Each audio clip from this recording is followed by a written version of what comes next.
Alrighty guys, I'm back again with another Plague video. In these matches I'm about to show you, I play incredibly aggressive and this can throw survivors off in the beginning. Survivors typically expect a Plague to try to infect as many survivors in the beginning as possible, but sometimes if you play aggressively by like grabbing your fountains with certain perks in the beginning, this can cripple teams if they are not prepared for it. So I brought in Monitor and Abuse. This is going to decrease my terror radius by 8 meters while I'm not in chase and increase it by 8 meters while I'm in chase. This perk can catch survivors off guard because yeah, your terror radius is smaller. They'll have less time to react and shift W on you. So if you have your power, you can catch them in pretty awkward situations where you almost get a hit with your Corrupt Purge, especially when you pair it with the Vilometric add-on, which increases the distance and the travel speed of your Corrupt Purge by 10%. I also brought in Infectious Fright. When I down a survivor, any survivor within my terror radius is gonna scream. I'll get a logo knowing exactly where they are. If you have your Corrupt Purge, you could just head over there and down them and just chain downs non-stop until the team can't really fight back. This perk also works really well with Monitor because Monitor ups your terror radius by 8 meters while you're in chase.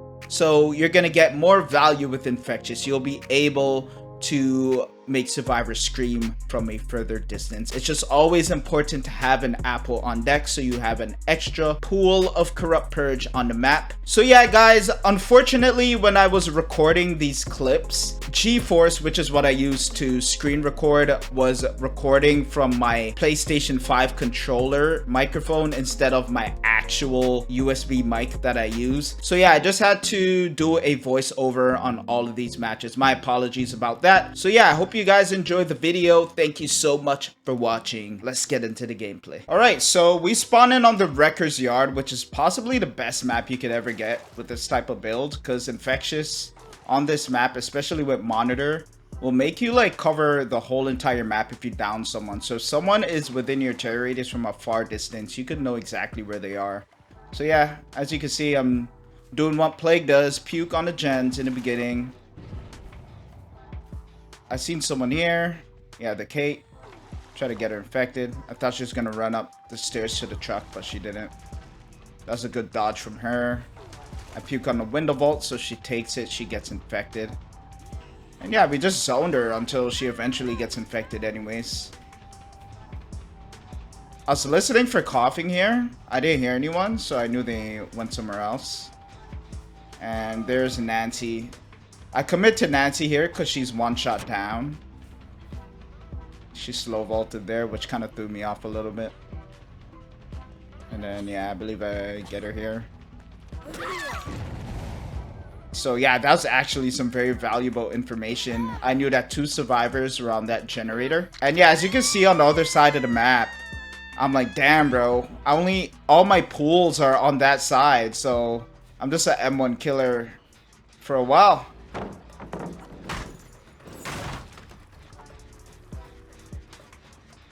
And yeah, I saw scratch marks leading over to the hook.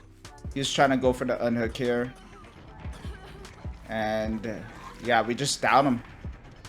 They're playing the no cleanse game. So I didn't see Infectious go off, so I'm like, okay, let me just pick up quickly before they start going for the unhook on the Nancy. I see scratch marks here. I didn't hear coughing, so I'm like, yeah, it's Meg. So I hit her here instead of puking on her because I wanted the injure right away. She uses Reassurance on Leon. Reassurance on Nancy to pause her hook timer. And she goes down here anyways. And then I hear the Kate scream from Infectious. And yeah, this match just went downhill, man. Yeah, went downhill very, very quickly. I think at least one of them should have cleansed, but they were just abiding by the no cleanse rule, and that's what backfired for them.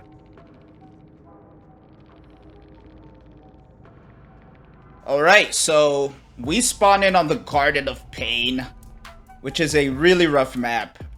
This map is big. There's a lot of clutter, a lot of plants to block line of sight with your power.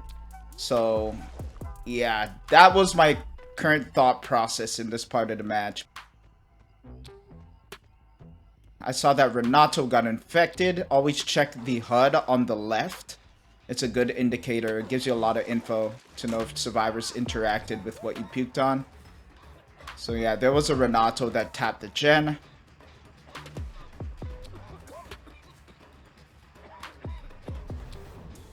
I try to get him fully infected here. Pretty bad aim on my part there, not gonna lie. And he finally gets infected. I think I should have grabbed that, to be honest, but yeah, I got stuck there. I just broke.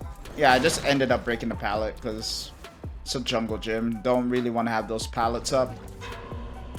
Yeah, I should have grabbed that earlier. I don't know why it took me that long to grab it.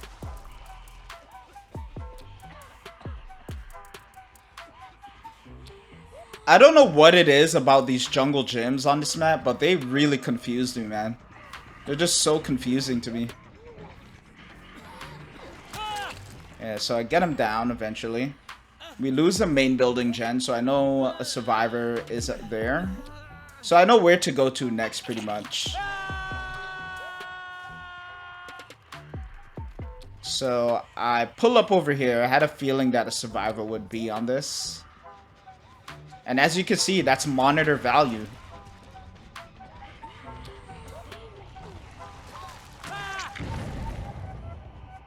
He wasn't able to really shift W and get away. We were able to pull up on him. And this guy had no clue. He knew I was coming, but he had no idea where I was coming from. And yeah, the match just snowballs out of control right now. So Ace has to do something here. He gets infected, so yeah, he went for the unhook. Get some puke on him. And then I head back to pick up the other Renato. I saw that he was still slugged.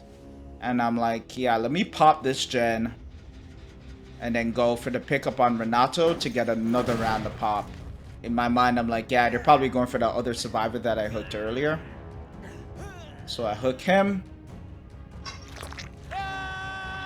And then I head back to the hook because I'm like, yeah, they have to be on their way there for that unhook, right?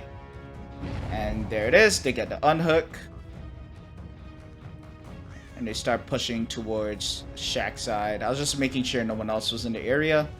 And I'm like, you know what? I actually don't mind this because Ace was running directly to my other pool.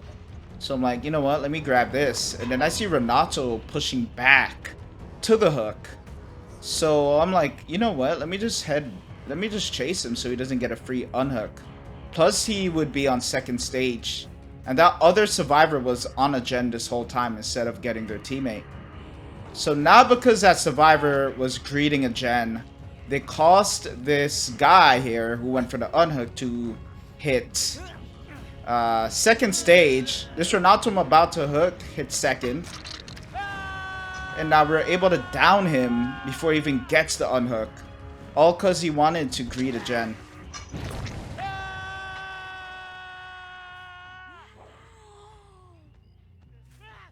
Yeah, so he dies on hook.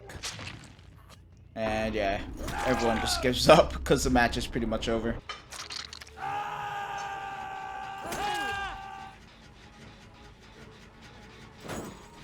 Yeah, so that was it for the match. Alright guys, so yeah, as you can see, we spawn in on the Dead Dog Saloon. I'm gonna try to be as informative as possible in this one. So what I do is just start puking on all these generators to get them infected. I get rid of the breakable wall here in Shack. As you can see up there, there were more than one survivor. We got a double infection on Nea and Cheryl. And yeah, this is one of the downsides to this map. You gotta waste a lot of time breaking these walls in the beginning, sadly. And then you can see the other Cheryl getting infected. So yeah, this was a good start for me. Getting 3 infections off the rip was really good. So I see scratch marks here. I start following them. I notice that they're running to my pools. And I see 2 survivors here. So I'm like, you know what? Let me grab this and see if I can snowball. So I power up. I try to cut them off here. That girl escaped. And I believe, yeah, another girl was around, right? Yeah. So there was Cheryl. We hit her, which was a good shot. Other person was here. This was a smart play on their part to run away. Because if she stayed there at the gallows, I could have snowballed. Get rid of this pallet. And I believe I bring Cheryl to basement here. And this was where the match just went out of control.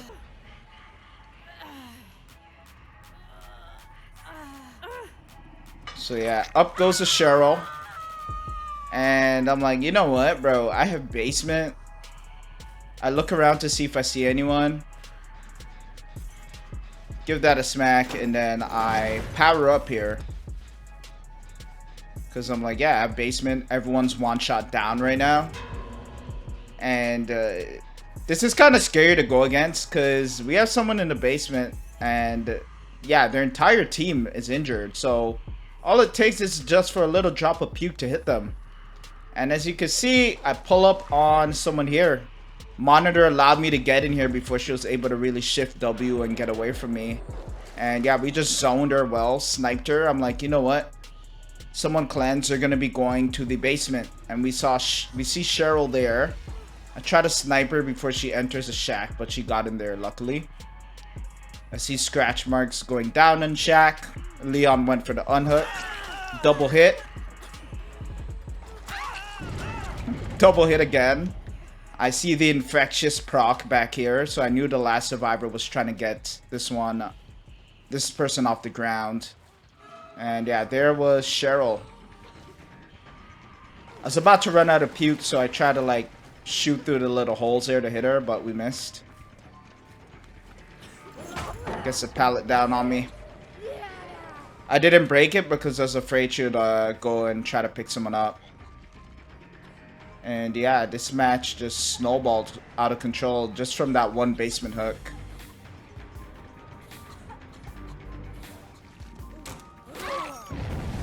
So yeah, pretty quick match, man. Survivors don't really expect this type of playstyle with Plague, and it can really throw them off in the beginning.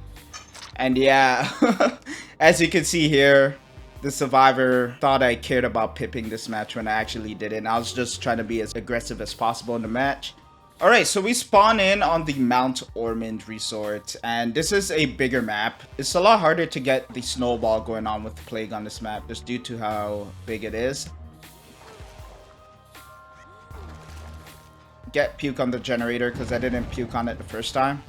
Always look out for the contagious notification if you are playing Plague, to make sure your puke hits a object or a surface area. So yeah, puke on the window. I thought she was gonna take it, but she didn't. Get a bit of puke on her, hit her, and then I go back to the middle because I know they're over there. Right? There's no point of me staying on this side of the map because all the gens, or majority of the gens back here, were blocked. So yeah, we pull up on Adam here. I believe this was some monitor value. He didn't get much distance on me. I was able to down him here. I get a double infectious notification over here. And I'm like, you know what? Since I have a fountain, let me power up. Right? And yeah, this is just where the match gets out of control. He can't really get anywhere from me. Fang was here. Downed her. Saw the last survivor back here with infectious. I somehow didn't see her running there for some reason. I don't know how I didn't see her, but yeah. She was able to make it to this tile. Whips the pallet down, get her injured. I try to go for a shot here. I had to read, but it was a bit too late on it. And yeah, the tree was in the way there. And I believe she ends up, yeah, she ends up getting Yeah, she ends up avoiding my Corrupt Purge. So I just have to chase her at this loop as an M1 killer, which is kind of rough. I know she'll throw it down and come around here. I don't want to spoil it just yet, but yeah, I'm like, you know what, I just have to break that. And this is where she kind of brought the team back a little bit. She had made for this. So I believe if she didn't have made for this, I would have been able to down her at that pallet earlier. But because she had that 3% extra speed, she was able to get to it. So I slug her. Luckily, we had another fountain here thanks to the apple I brought in. And we're able to just snowball again so that these guys don't recover. So yeah, I saw double infectious, so I'm like, okay, this person's coming back here to pick someone up. And Adam picks up Claudette. Double down. GG. This really caught them off guard, that's for sure.